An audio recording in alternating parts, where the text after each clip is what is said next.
Hello everyone, very good evening to all of you. एक लंबे समय के बाद आप सभी लोगों से मुलाकात हो रही है। लगभग 1 साल हो गए।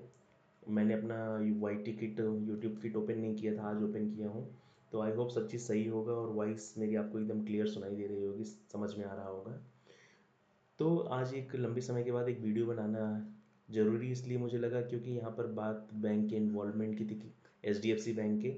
और एक हमारे CRPF के जवान जो थे, उनके इन्वॉल्वमेंट की बात थी। तो दोनों में एक ऐसा वीडियो सोशल मीडिया पे पिछले 2-3 दिन में बहुत ज़्यादा वायरल हो रहा है, जहाँ पर ये बातें कुछ आ रही हैं सामने निकल के कि कुछ तो हुआ है। तो आप देखो, सोसाइटी के एक पार्ट हैं, इसलिए आपका ये जानना बहुत ज़रूरी है।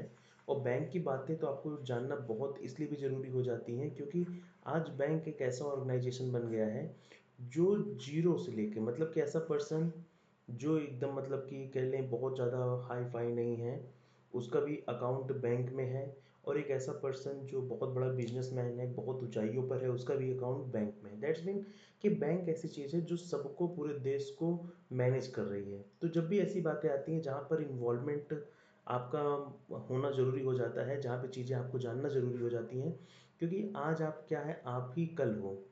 तो आज आपका इन्वॉल्वमेंट रहेगा, तभी जाके चीज़ें कल जो गलत हो रही हैं वो सही हो पाएंगी। आज जो गलत हो रही है वो कल सही हो पाएंगी। जैसे पूरी कहानी क्या है, मैं आपको 1 to 1 करके बताता हूँ। और मैं पूरी कोशिश करूँगा कि आपको जितने भी ऐसे इश्यूज आते हैं जिसमें हमारा कंट्री अफेक्ट होता है या हमारे ऊपर डायरेक्ट इम्पैक्ट पड़ता है, वो मैं आपको बता पाऊँ। और फिर भी किसी अदर टॉपिक पे अगर आप वीडियो चाहते हैं तो कमेंट करेंगे, तो मैं उस पर भी बना बना के बकायदे पूरा आपको डिटेल में बताऊँगा। होता क्या है, चलिए आपको दिखाते हैं। होता ये है कि HDFC की एक फीमेल एम्प्लॉई, HDFC की एक फीमेल एम्प्लॉई है। अब इनका नेम तो मुझे पता है, बहुत सारे सोशल मीडिया प्लेटफॉर्म ने दिखाया भी है, बट मुझे नहीं लगता कि किसी का नेम ऐसे डिस्क्लोज करना चाहिए। तो हम इसको एक कहानी जो हुई है उसकी तरह समझेंगे। एक फीमेल एम्प्लॉई है जो HDFC बैंक में काम करती हैं और इनका काम है लोन रिकवरी का। इन्होंने क्या किया, एक CRPF के पर्सनल को कॉल किया, एक CRPF के सैनिक को, सिपाही को फ़ोन किया। और उससे इनका जो बातचीत हुआ वो बहुत ज़्यादा वायरल हो गया। कहानी क्या है, CRPF के जवान ने इनके यहाँ 15,85,000 का लोन ले रखा था, सोशल मीडिया रिपोर्ट के अनुसार, या जो भी अभी रिपोर्ट हमारे पास आई है, जो सोशल मीडिया पर चल रही है उसके हिसाब से। और उसने, उस पर्सन ने, उन व्यक्ति ने कुछ महीनों से EMI पे नहीं किया था। और जिसके रिगार्डिंग ये मैडम उनको कॉल करती हैं और उनके बीच में नोकझोंक बहुत ज़्यादा बढ़ जाती है। और बाद में पता चलता है कि इस जो बंदे हैं, जो सर हैं, इन्होंने ये EMI इसलिए पे नहीं किया कि इन्होंने जब लोन लिया है 15,85,000 का, लेकिन जो इनके ऊपर इंटरेस्ट चार्ज किया जा रहा है वो 16 लाख के हिसाब से किया जा रहा है। वही चीज़ ये इनसे बार बार पूछते हैं और जिस पे मैडम का गुस्सा भड़क उठता है। और मैडम एग्जैक्ट क्या कहती हैं, चलिए आपको बताते हैं। सबसे पहले मैडम तो उनको गंवार कहती हैं कि आप गंवार हो। तो यहाँ पे मैडम के जो वर्ड्स थे आप लोग ध्यान सुनिएगा। क्या लिखा है, अगर तुम पढ़े लिखे होते, मतलब ये उनको कह रही है, CRPF को जो हमारे जवान हैं, अगर तुम पढ़े लिखे होते तो किसी अच्छी कंपनी में काम करते, करती नहीं करते ना, किसी अच्छी कंपनी में काम करते। तुम अनपढ़ हो, इसीलिए तुम्हें सीमा पर भेजा गया है। मतलब कि ये ठीक है, आप प्राइवेट कंपनी में है, प्रेशर होता है वहाँ पर, आपको टारगेट टास्क का, लेकिन कभी भी हमें अपनी बात करने का तरीका नहीं भूलना चाहिए, क्योंकि बात ऐसी चीज़ है ना जो सामने वाले से कुछ भी करा सकता है। तो आप, पहली चीज़ तो ऐसा करना ही नहीं चाहिए था। फिर मैं आगे बताता हूँ इसके बारे में। फिर उन्होंने बोला, उन्होंने अपनी बात रखी, यही बात कि हम कब से रिप्लाई मांग रहे हैं, लेकिन हमको रिप्लाई नहीं दिया जा रहा है कि 16 लाख रुपए पे ब्याज क्यों लग रहा है। फिर वो बातचीत आगे बढ़ती है और इनका दूसरा जो स्टेटमेंट जाता है वो क्या है, तुम्हें किसी और का पैसा नहीं हड़पना चाहिए, इसीलिए तुम्हारे बच्चे विकलांग पैदा होते हैं। मतलब मैडम जी का ये कहना है कि आप बैंक से लोन लेके रखे हो और उसकी EMI पे नहीं कर रहे हो पिछले कुछ महीने से, यही रीज़न है कि तुम लोग के जो बच्चे होते हैं वो विकलांग पैदा होते हैं।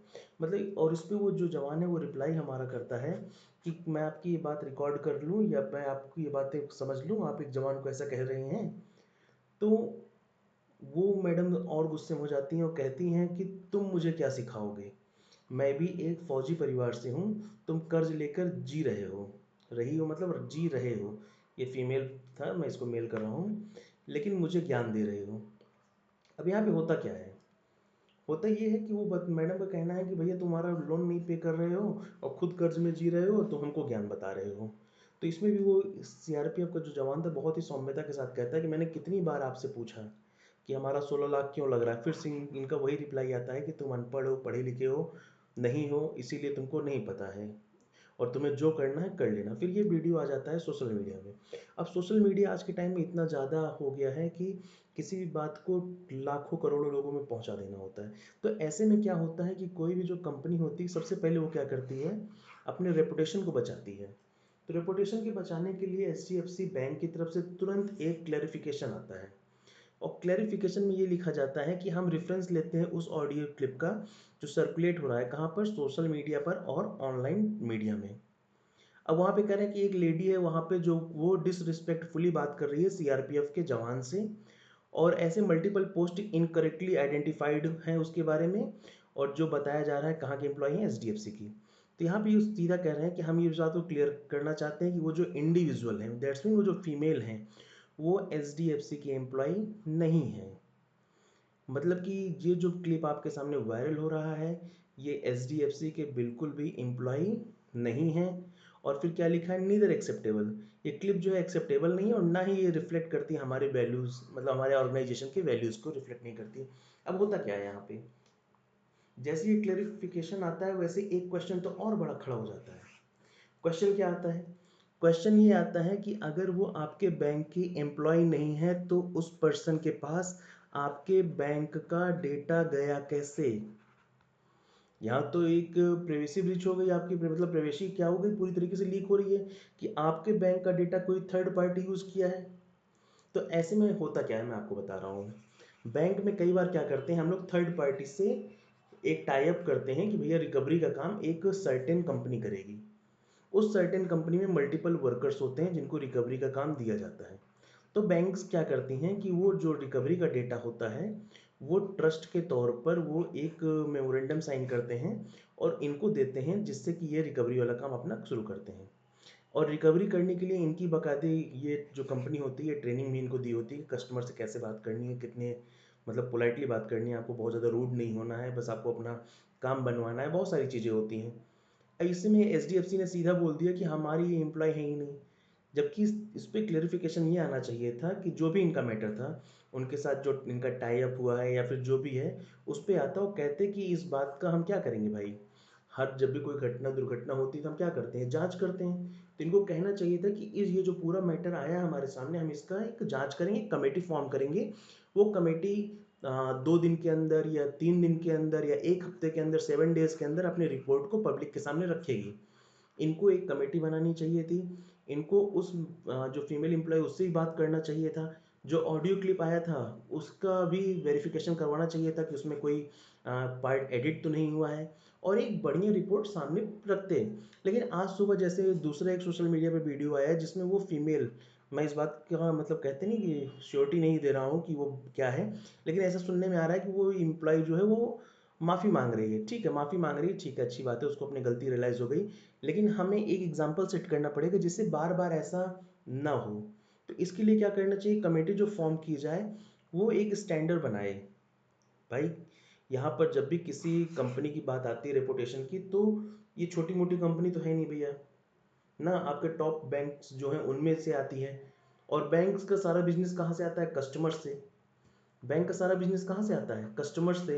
और जब आप अपने कस्टमर से ऐसी बदतमीजी करेंगे तो कैसे काम चलेगा। तो कमेटी को एक बनाना चाहिए था इनको।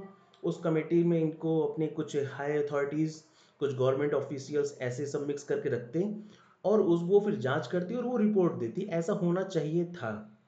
और ये जो क्लेरिफिकेशन आया है वो इसी बात बेस पे आ गया, भैया हमारे डायरेक्ट एम्प्लॉय नहीं, लेकिन आपके पास इनका डेटा है, टाई अप है, तो ये आपके लिए काम करते हैं। यहाँ थोड़ी सी रिस्पॉन्सिबिलिटी आपको लेनी पड़ेगी। तो आई होप आपको पूरा ये मैटर समझ में आ गया होगा कि ये मैटर हुआ क्या है सीआरपीएफ जवान और उस एचडीएफसी बैंक के बीच में। तो ये पूरा मैटर था जिसपे आउटरीच हमारा बढ़ता जा रहा है, सोशल मीडिया के थ्रू लोगों का अग्रेशन सामने आ रहा है। क्योंकि जब भी बात हमारे देश के जवान का होता है तो हमारा सेंटिमेंट्स एकदम पीक पे होता है। अब तो फिलहाल सोशल मीडिया इतना अच्छा हो गया है कि कोई भी बात होती है तो बहुत ज़्यादा जल्दी वो सरकार तक या लोगों तक पहुंच जाती है। तो इसमें अगर आपको भी कुछ ओपिनियन अपना लगता है तो आप भी ओपिनियन बताइएगा, या फिर हमें इंस्टाग्राम पे या टेलीग्राम पे कहीं भी मैसेज करिएगा, या इसी कमेंट बॉक्स में बता दीजिएगा कि अगला वीडियो आप किस टॉपिक पे चाहते हैं। नहीं तो कुछ ना कुछ जो इश्यूज रहेंगे उसको लेके तो मैं आपके सामने आऊँगा ही। ठीक है। और हमारा अपना एक और चैनल प्रतीक्स डायरी स्टार्ट हुआ है, आई होप आप उसको भी उतना ही पसंद करेंगे। और अभी हमारी एक मीटिंग हुई थी गुजरात, गुजरात में हम गए, वहाँ क्या क्या हुआ उसके रिगार्डिंग जल्दी एक वीडियो आपके सामने आएगा। तब तक भैया आप सभी लोग खुश रहें, मस्त रहें, व्यस्त रहें। Keep smiling, keep signing. Thank you so much.